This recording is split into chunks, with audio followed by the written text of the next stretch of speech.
Hi, and welcome to 3 Things in 3 Minutes. I'm Nersi. Today, we are looking at Century: A New World by Plan B Games. It plays 2 to 4 players and plays in 30 to 45 minutes. What it's about: this is the third and final game in the Century trilogy. While all 3 offer a colonial era theme of acquiring and trading in cubes to complete orders, where Spice Road used deck building and Eastern Wonders used routing, this game uses worker placement to give you actions to obtain, upgrade, and ultimately trade in resources for points, adding a few additional mechanics such as endgame scoring, variable boards, and integration with the first 2 games.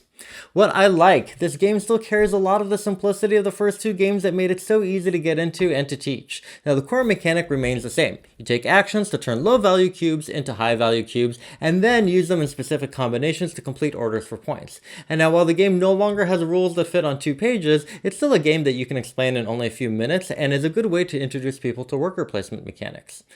Even so, it ups the complexity of the game by adding a few more components, the most notable of which is the endgame scoring. Much of which relies on collecting sets of symbols primarily from the orders that you fill.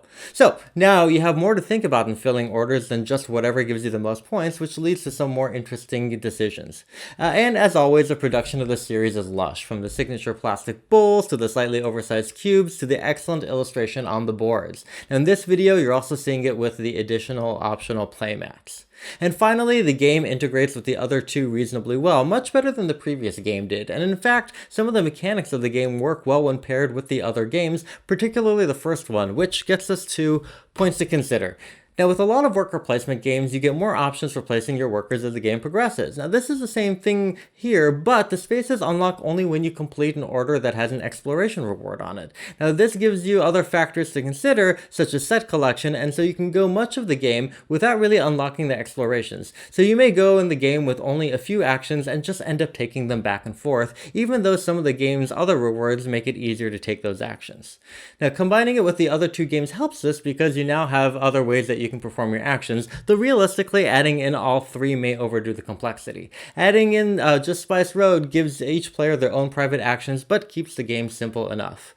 And finally, the set collection isn't for everyone because the endgame bonuses you get are largely based on random bonus tiles that are available, so it can be easy or hard to score points based on whether or not a tile comes up that works well with the collection that you're working on.